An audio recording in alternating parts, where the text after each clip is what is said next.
Hey y'all, thank y'all so much for coming out today and supporting what we're trying to do and accomplish. For those of you who don't know who I am, as you said, I'm Carrie Ann Astry. I am the widow of former Lieutenant Jean-Harold Astry. He died last year, July 28th to be exact. My husband used to work for the Villa Rica Police Department under our current chief.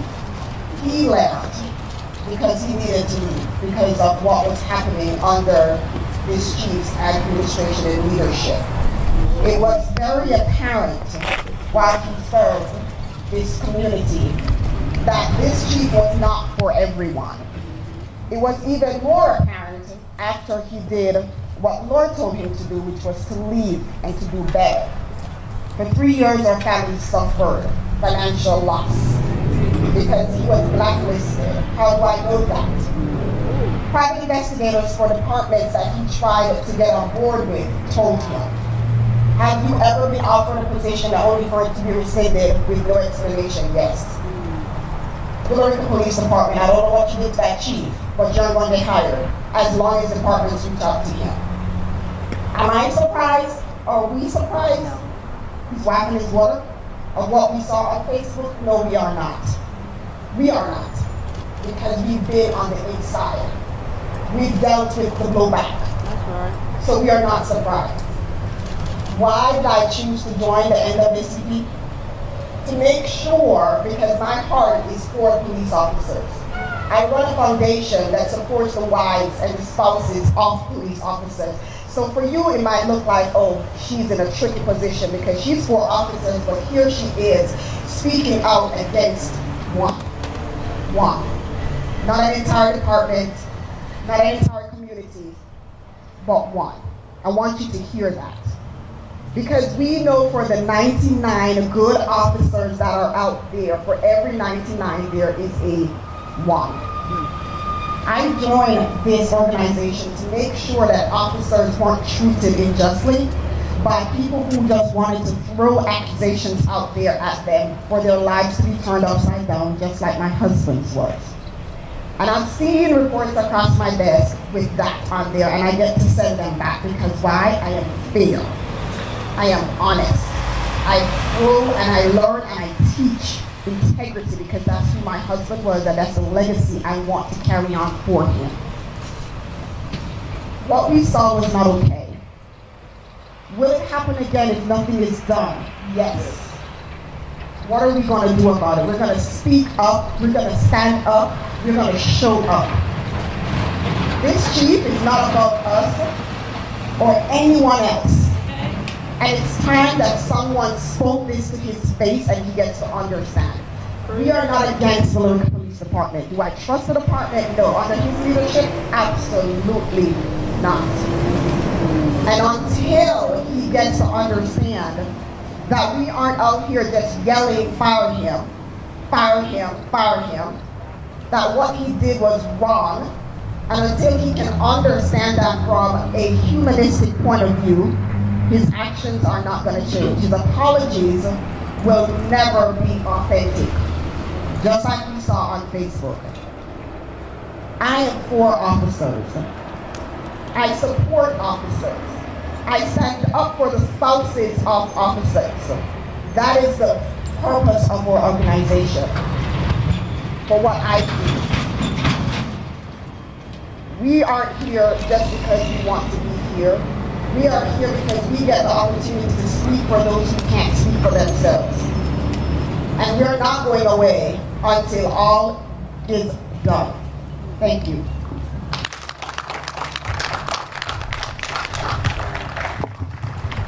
I felt the passion. I want to encourage anyone else that would like to say anything, want to get it off their chest, past experiences with the police, currently going through something with the police, wherever you're from.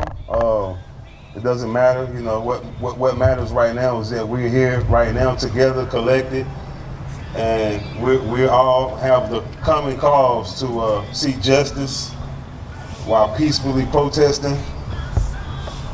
Our next speaker wants to remain anonymous. And just give her a hand as you encourage her to come up and speak. Hello everyone, I won't be before you long. I just want to say this, when it comes to change, it's real good that we gathered here, that we are voicing our concerns as a collective. Because there's power, as we know, in us coming together, not only as members of the NAACP, but as members of the community, Black, white, Hispanic, Asian, everybody that I did not mention. But how do we affect positive change? We make changes in policies and procedures. So beyond this, beyond today, demand from the city, demand from the mayor, demand from the city council. Like someone said before, I'm not sure if that position, the chief, is an elected or a appointed position, or if it's a higher position. But at the end of the day, there's a policy and a practice that needs to be changed. So push for that level of change, systemic change, and that level to just kind of address that particular issue, and then moving forward, any other issues, look for policy and procedure changes. That's all I want to say. Thank you all so much. Have a great day. Thank you.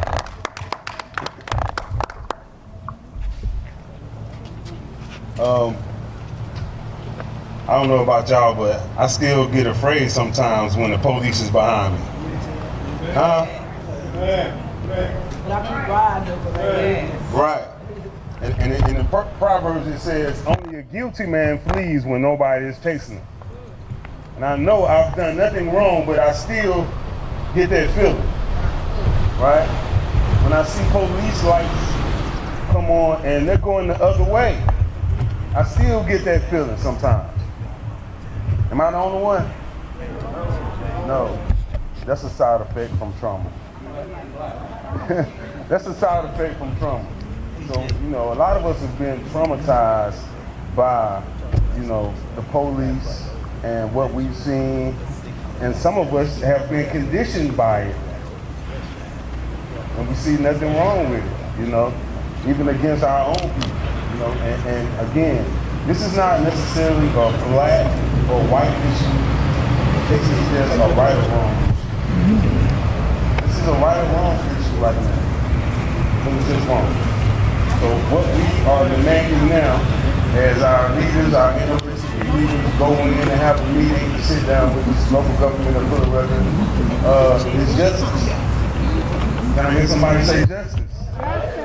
Justice. Justice. Justice. Justice. And peace. And peace. And peace. Now, as we peacefully protest, let's understand, here in America, we have the right to do so. So we all are concerned individuals that are here protesting peacefully and just trying to reach an understanding of what happened in the process of placing this target. And we want to do this in a peaceful manner. So here in America, we have the right to assemble and protest peacefully. But there's another known fact. In America, black is not a nationality.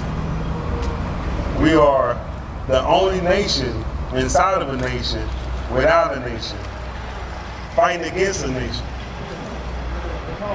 Oh man. So it's a person fighting against a nation, or it's an individual going against a corporation, or it's one soldier going against an army.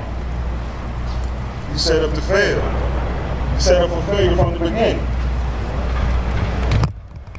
So, if anyone else would like to come and say something at this time, I would like to continue to encourage you to drink water. Please stay hydrated.